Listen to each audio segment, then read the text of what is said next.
ஜோதிட வல்லுநரான சிவகாசி சுந்தரபாண்டி என்ன சொல்கிறான்னு கேட்போம். ஆனால் சொல்லுங்கண்ணே.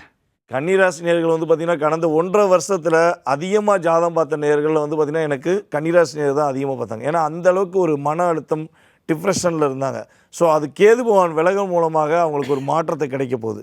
ஆனால் சனி பகவான் பார்க்காரே, அப்போ சனி பார்க்கறனால என்ன பாதிப்பு வரும் அப்படின்னா, நீங்கள் மெயினாக தவறான செயல்களை செய்யவே கூடாது. உங்களுக்கு சரியான விஷயங்களை மட்டும் செய்யணும். அரசாங்கத்துக்கோ மற்றவர்களுக்கு துரோகம் செய்ய வேண்டிய விஷயங்களை எக்காரணத்தை கொண்டு செஞ்சிடக்கூடாது. இன்னொரு விஷயம் வந்து பார்த்திங்கன்னா, உங்களுக்கு பண வரவுகள் கொஞ்சம் நல்லாயிருக்கும். குடும்பத்தில் நல்ல ஒரு ஒற்றுமை இருக்கும், பண வரவுகள் நல்லாயிருக்கும். அதே போல் வீடு மனை கட்டக்கூடிய யோகங்கள் உண்டு.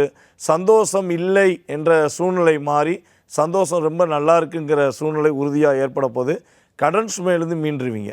ஏன்னா சனி பகவான் 6லேருந்து விலகி 7க்கு போயிட்டார் பார்த்தீங்களா.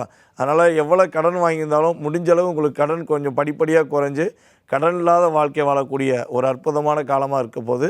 ரொம்ப அற்புதமாக சொன்னாங்க. கடன் இல்லாத வாழ்க்கை வந்து நம்மளுடைய கன்னிராசிக்கு இருக்க போது. அவங்கள தொடர்ந்து அடுத்ததாக சின்ன சேலம் சுதாகரன் அம்மா என்ன சொல்கிறாங்க கேட்போம்மா. சொல்லுங்கம்மா. கன்னிராசினர்களுக்கு வந்து ஜென்மக்கேது விலகிறதே நல்லது. அவங்களுக்கு வந்து டிப்ரெஷனாக இருக்கிறது, மனக்குழப்பம், சில செயல்களில் தடைகள் ஏற்பட்டது, இந்த மாதிரியான விஷயங்கள் எல்லாமே இப்போ சரியாயிரும். 6ல் ஒரு பாவகிரகம் இருக்கிறது அப்படின்றது வந்து பார்த்திங்கன்னா ஒரு சில விஷயங்களில் வெற்றிகளை தேடித்தரும்.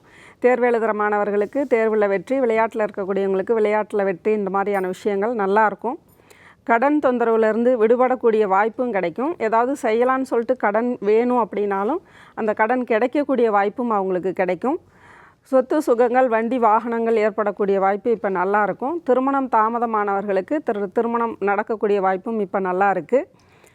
சனி பகவானுடைய பார்வை இருக்குது, இருந்தாலும் கொஞ்சம் உடல் ஆரோக்கியத்தில் கவனமாக இருக்கணும் அப்படின்றதும் உண்டு. தாய் தந்தர்களுடைய பெரியவங்களோட ஆரோக்கியத்தையும் கவனமாக பார்த்துக்கணும்.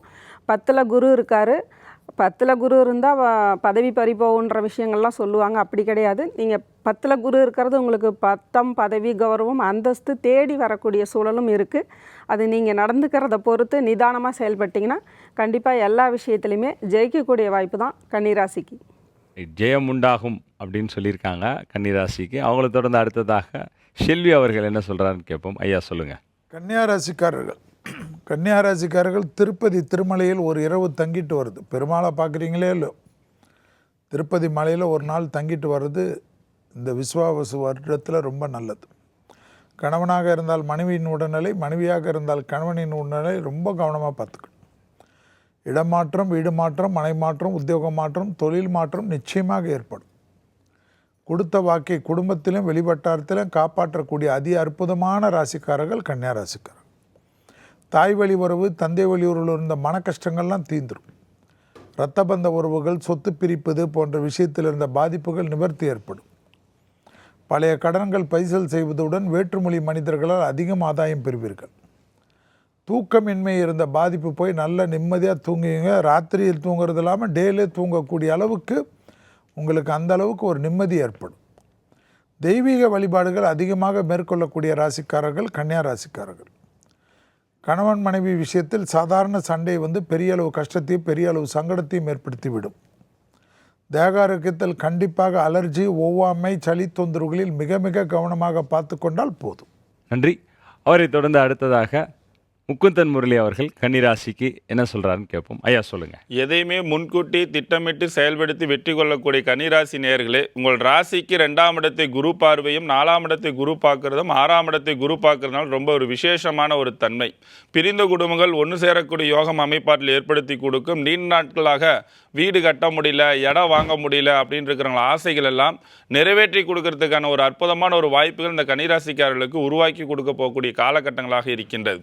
அதே நேரத்தில் கன்னிராசியில் இருக்கக்கூடிய அஸ்த நட்சத்திரக்காரர்களை பொறுத்த வரைக்கும் நாவடகத்தை கொஞ்சம் கவனமாக கையாண்டு கொள்வது ரொம்ப ரொம்ப முக்கியம். அதே நேரத்தில் இந்த நேரத்தில் பொறுத்தவரை கன்னிராசிக்காரர்களை பொறுத்த வரைக்கும் தொழில் மாற்றங்கள், இடமாற்றங்கள் கண்டிப்பாக நிகழும்.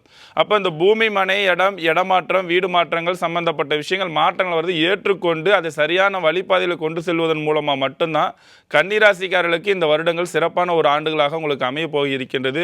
போட்டித் தேர்வில் ஜெயிக்கக்கூடிய ஒரு அமைப்பாட்டில் இருக்கும். அரசாங்க உத்தியோகத்துக்கு முயற்சி செஞ்சுட்டு இருக்கிறவங்கலாம் இந்த டைமில் அரசாங்க உத்தியோகத்தில் அதிகமாக வேலைவாய்ப்பு யாருக்கு உருவாக்கி கொடுக்க போயிருக்கின்றன கன்னிராசிக்காரர்களுக்கு தான். ஏன்னா ராசிக்கு 6ஆம் இடத்துல ராகு வருவதும் சனியினுடைய பார்வை ராசியை பார்க்கறதுனால கடினமான முயற்சியின் மூலமாக எல்லா வகையிலுமே உங்களுக்கு நன்மைகள் ஏற்படுத்தி கொடுக்கக்கூடிய ஒரு ஆண்டாக இந்த ஆண்டுகள் உங்களுக்கு அமைய போயிருக்கின்றது. சொன்ன வாக்குறுதியை கண்டிப்பாக காப்பாற்ற போகிறீங்க அப்படின்றது இந்த நேரத்தில் இருக்கின்றது. நன்றி. இந்த வருடத்தில் சிறப்பான ஒரு வருடங்களாக உங்களுக்கு அமைவதற்கு விநாயகரை வழிபாடு செய்து கொள்வது சிறப்பான தன்மைகளை ஏற்படுத்தி கொடுக்கும். நன்றி, ரொம்ப அழகாக சொன்னாங்க. அவங்கள தொடர்ந்து அடுத்ததாக சின்ன சேலம் கமாண்டோ கண்ணன் என்ன சொல்கிறாருன்னு கேட்போம். ஐயா சொல்லுங்கய்யா. கன்னிராசிக்காரர்களுக்கு ரொம்ப அதிர்ஷ்டமான காலம். ஏன்னா ஜென்ம கேது இருந்தார் இவ்வளோ நாளாக. எல்லாரும் புலம்பிட்டு பயந்துக்கிட்டு மனப்பதட்டம் குழப்பமாக நிறையா பேர் இப்படியே எங்கள்கிட்ட ஜாதம் பார்க்குறவங்களாம் இப்படி தான் சொல்லிட்டு இருப்பாங்க. எப்படி சார் எங்களுக்கு இப்படி இருக்குது, குழப்பமாக இருக்குது, மன பயமாக இருக்குதுன்னு இப்படி தான் சொல்லிட்டு இருந்தாங்க. அவங்களுக்குலாம் இப்போ பொற்காலம். அவங்களுக்கு கேது பகவான் 12ல் போகிறாரு. 12ல் போகிறது நல்லது.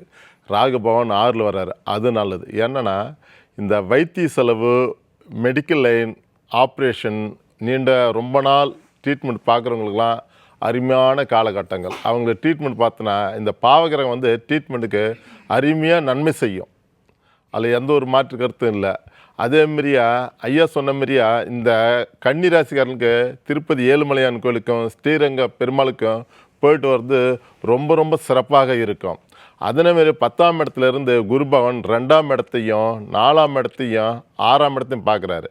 அதனால் 2ஆம் இடம் அவங்களுக்கு இந்த ஜென்மக்கேது இப்போ விலகி அவங்களுக்கு 2ஆம் இடத்து போகிறனால காசு, பணம், வரவு, குடும்பத்தில் சந்தோஷங்கள்.